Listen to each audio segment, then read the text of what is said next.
Welcome to the 1000 Nights and 1 Night. Now, when it was the 989th night, she pursued, It hath reached me, O auspicious king, that when Abdullah was awearied with watching and wanted to sleep, they also lay beside him on another couch, and waited till he was drowned in slumber. And then when they were certified thereof, they arose and knelt upon him. Whereupon he awoke, seeing them kneeling on his breast, said to them, What is this, O my brothers? Cried they, We are no brothers of thine, nor do we know thee unmanly that thou art. Thy death is become better than thy life. Then they gripped him by the throat, and throttled him till he lost his senses, and abode without motion, so that they deemed him dead. Now the pavilion wherein they were overlooked the river, so they cast him into the water. But when he fell, Allah sent to his aid a dolphin, who was accustomed to come upon the pavilion, because the kitchen had a window that gave upon the stream, and as often as they slaughtered any beast there, it was their wont to throw the refuse into the river, and the dolphin came and picked it up upon the surface of the water, wherefore he ever resorted to the place. That day they had cast out much offal by reason of the banquet, so the dolphin ate more than of wont and gained strength. Hearing the splash of Abdullah's fall, he hastened to the spot. We saw a son of Adam, and Allah guided him so that he took the man on his back, and crossing the current, made with him for the other bank, where he cast his burden ashore. Now the place where the dolphin cast up Abdullah was a well-beaten highway, and presently up came a caravan, and finding him lying on the river bank, said, Here is a drowned man whom the river hath cast up.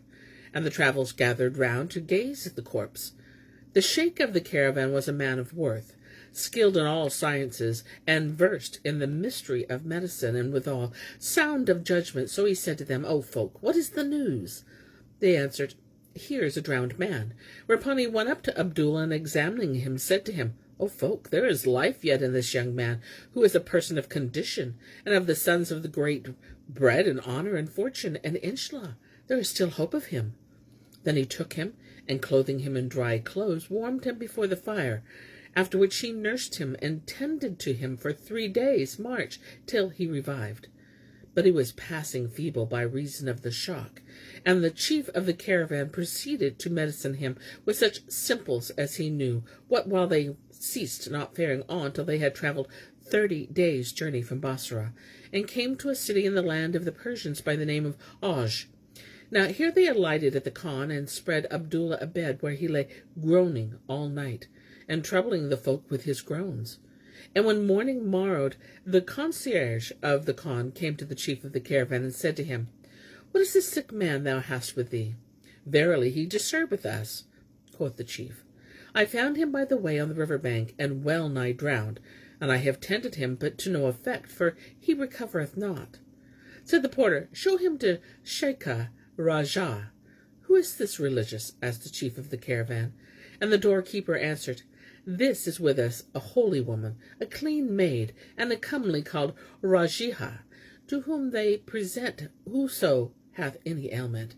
And he passeth a single night in her house, and awaketh on the morning whole and ailing nothing. Quoth the chief, Direct me to her. And quoth the porter, Take up thy sick man. So he took up Abdullah and the doorman, and forth went him till he came to a hermitage, where he saw folk entering with many an ex voto offering, and other folk coming forth rejoicing. The porter went in till he came to the curtain. He said, Permission, O Sheikha Rajia. Take this sick man, said she. Bring him within the curtain. And the porter said to Abdullah, Enter. So he entered, and looking upon the holy woman, saw her to be his wife, whom he had brought from the city of stone. And when he knew her, she also knew him, and saluted him, and he returned her salam.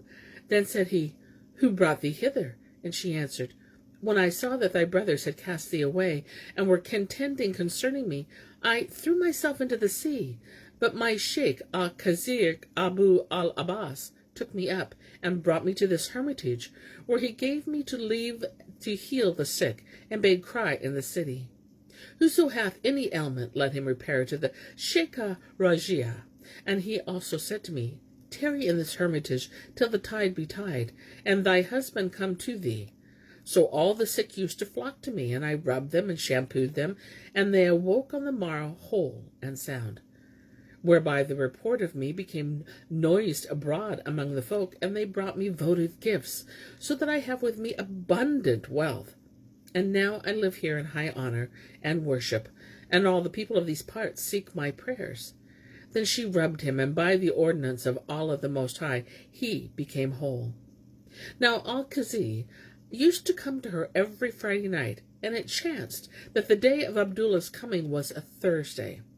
Accordingly, when the night darkened, he and she sat, after a supper of the richest meats, awaiting the coming of Al-Kazi, who made his appearance anon, and carrying them forth to the hermitage, set them down in Abdullah's palace at Basra, where he left them and went his way.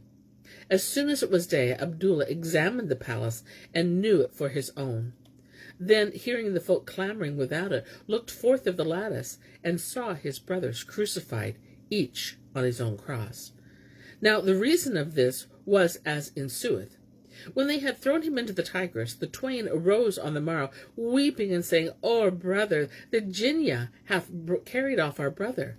Then they made ready a present and sent it to the Caliph, acquainting him with these tidings, and suing from him the government of Basra.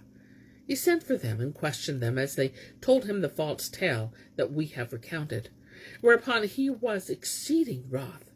So that night he prayed a 2-bow prayer before daybreak, as of his wont, and called upon the tribes of the Jinn, who came before him subject-wise. And he questioned them of Abdullah, when they sware to him that none of them had done him aught of harm, and said, We know not what this is become of him. Then Sa'diya, daughter of the Red King, acquainted the Caliph with the truth of Abdullah's case, and he dismissed the Jinn. On the morrow he subjected Nasir and Mansur to the bastinado, till they confessed one against the other. Whereupon the Caliph was enraged with them, and cried, Carry them to Basra, and crucify them there before Abdullah's palace. Such was their case. But as regards Abdullah, when he saw his brothers crucified, he commanded to bury them, and then took horse, and repairing to Baghdad, acquainted the Caliph with that which his brothers had done with him, from first to last, and told him how he had recovered his wife. Whereat Al-Rashid marveled, and summoning the Qazi and the witnesses, bade draw up the marriage contract before Abdullah and the damsel, whom he brought from the city of stone.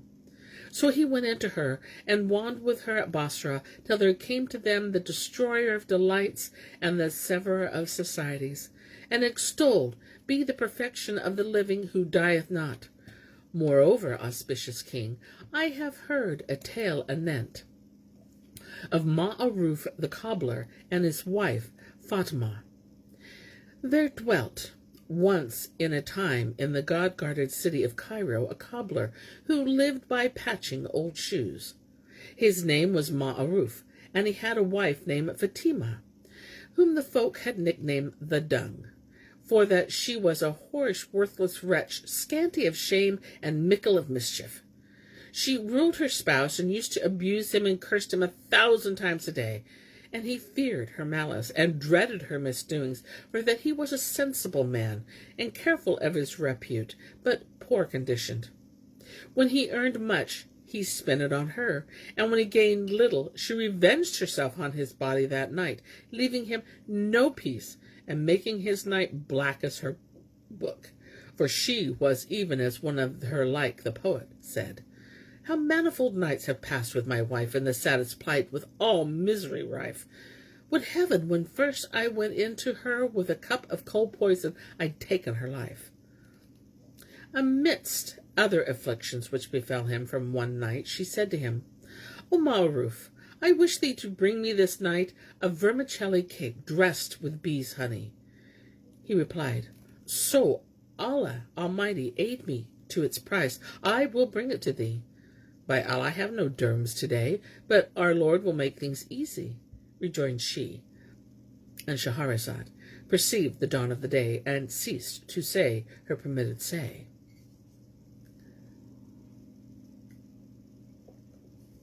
Now, when it was the 990th night, she resumed, It hath reached me, O auspicious king, that Ma'aruf the Cobbler said to his spouse, If Allah aid me to this price, I will bring it to thee this night.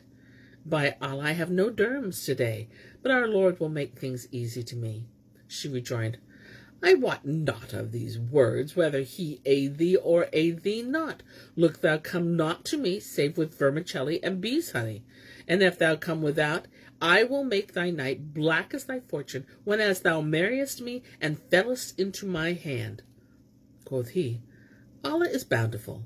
And going out, with grief scattering itself from his body, prayed the dawn prayer, and opened his shop, saying, I beseech thee, O Lord, to vouchsafe me the price of the kunaf, and ward off me from the mischief of yonder wicked woman this night.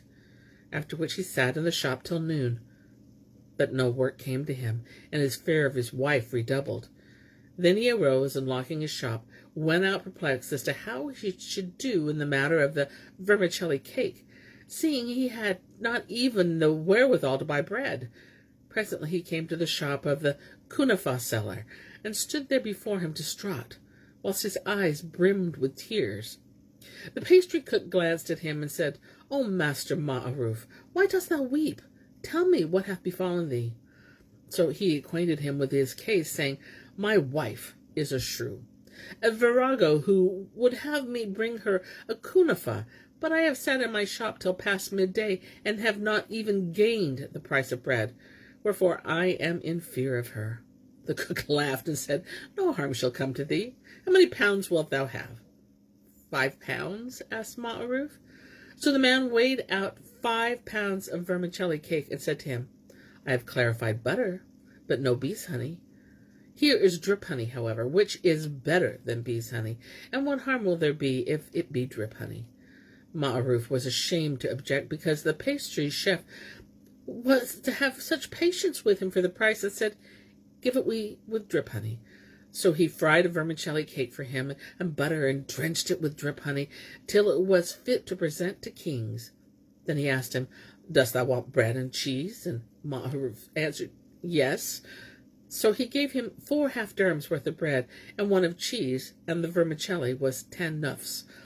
Then he said, Know, O Ma'aruf, that thou owest me 15 nufs, so go to thy wife, and make merry, and take the nufs for the haman, and thou shalt have credit for a day, or 2 or 3, till Allah provide thee with thy daily bread. And straiten not thy wife, for I will have patience with thee till such time as thou shalt have dirhams to spare. So Ma'aruf took the vermicelli cake and bread and cheese, and went away with a heart at ease, blessing the pastry cook, and saying, Extolled be thy perfection, O my lord! How bountiful art thou! When he came home, his wife inquired of him, Hast thou brought me the vermicelli cake? And replying, Yes, and he set it before her. She looked at it, and seeing that it was dressed with cane honey, said to him, Did I bid thee to bring it with bees' honey? Wilt thou contrary my wish, and have it dressed with cane honey? He excused himself to her, saying, I bought it not save on credit. But said she, This talk is idle. I will not eat kunafa save with bees' honey. And she was wroth, and she threw it in his face, saying, Begone, thou pimp, and bring me other than this. Then she dealt him a buffet on the cheek, and knocked out 1 of his teeth. The blood ran down upon his breast, and for stress of anger he smote her on the head a single blow, and a slight, whereupon she clutched his beard, and fell to shouting out and saying, Help, O Moslems! So the neighbors came in and freed his beard from her grip, and they reproved and reproached her, saying, We are all content to eat kunafa with cane honey. Why then wilt thou oppress this poor man thus? Verily, this is disgraceful in thee. And they went on to soothe her, till they made peace between her and him. But when the folk were gone, she sware that she would not eat of the vermicelli. And Ma'aruf, burning with hunger, said in himself, She sweareth that she will not eat, so will I eat. Then he ate. And when she saw him eating, she said, Inshallah, may the eating of it be poison to destroy the far one's body.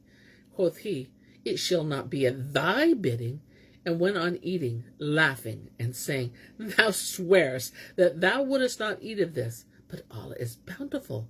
And tomorrow night, and the Lord decree, I will bring thee kunafa dressed with bees' honey, and thou shalt eat it alone. And he applied himself to appeasing her, whilst she called down curses upon him.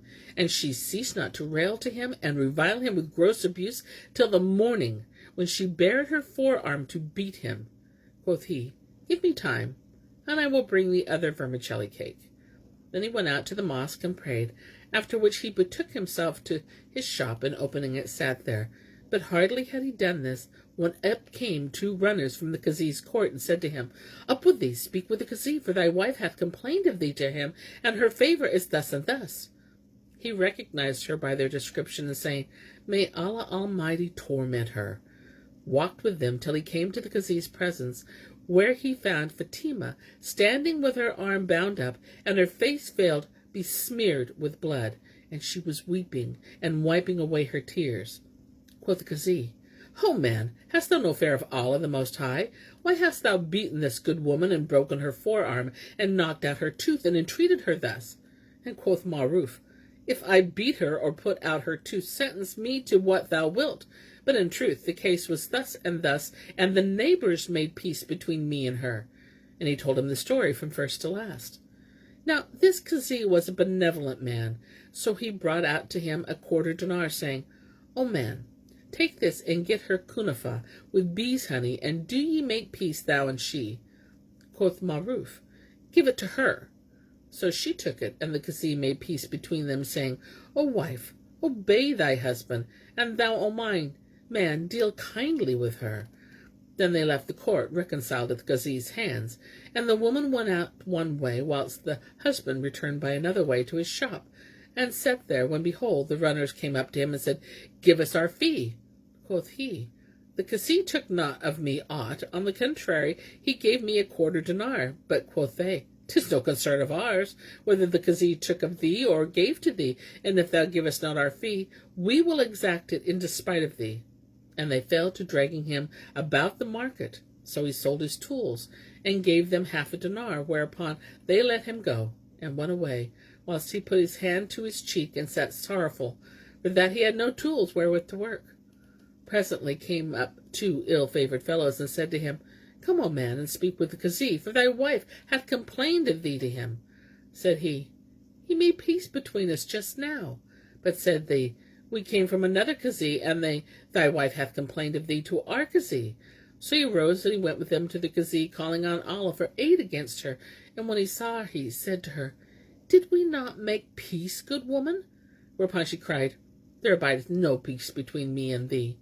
Accordingly he came forward and told the Kazi his story, adding, And indeed the Kazi, such an one, made peace between us this very hour.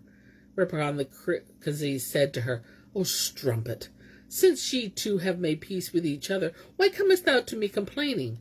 Quoth she, He beat me after that. But quoth the Kazi, Make peace each with the other, and beat her not again, and she will cross thee no more. So they made peace with the Kazi, and said to Ma'aruf, Give the runners their fee. So he gave them their fee, and going back to his shop, opened it, and sat there, as he were a drunken man, for excess of the chagrin which befell him. Presently, while he was sitting, behold, a man came up to him and said, O Ma'aruf, rise and hide thyself, for thy wife hath complained to thee to the high court, and Abu Tabak is after thee. So he shut his shop, and fled towards the gate of victory. He had 5 nufs of silver left of the price of the last angiers, and therewith he bought 4 worth of bread and 1 of cheese, as he fled from her. Now it was the winter season, and the hour of mid-afternoon prayer. So he came out among the rubbish mounds. The rain descended upon him like water from the mouths of waterskins, and his clothes were drenched. He therefore entered the Adila, where he saw a ruined place, and therein a deserted cell without a door. And in it he took refuge, and found shelter from the rain. The tears streamed from his eyelids, and he fell to complaining of what had betided him, and saying, Whither shall I flee from this horror? I beseech thee, O Lord, to vouchsafe me one who shall conduct me to a far country, where she shall not know the way to me. Now while he sat weeping, behold, the wall clave, and there came forth to him therefrom one of the tall statues, whose aspect caused his body pile to bristle, and his flesh to creep, and said to him, O man, what aileth thee, that thou disturbest me this night? These 200 years have I dwelt here, and have never seen anyone enter this place, and do as thou dost. Tell me what thou wishest, and I will accomplish thy need, as ruth for thee hath got hold upon my heart. Quoth Ma'aruf, Who and what art thou? And quoth he, I am the haunter of this place. So Ma'aruf told him all that had befallen him with his wife, and he said, Wilt thou have me convey thee to a country where thy wife shall know no way to find thee?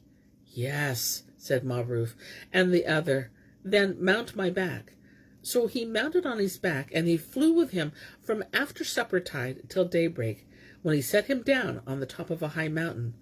And Shahrazad perceived the dawn of the day, and ceased to say her permitted say. And so do I cease my telling of this tale till it be morrow.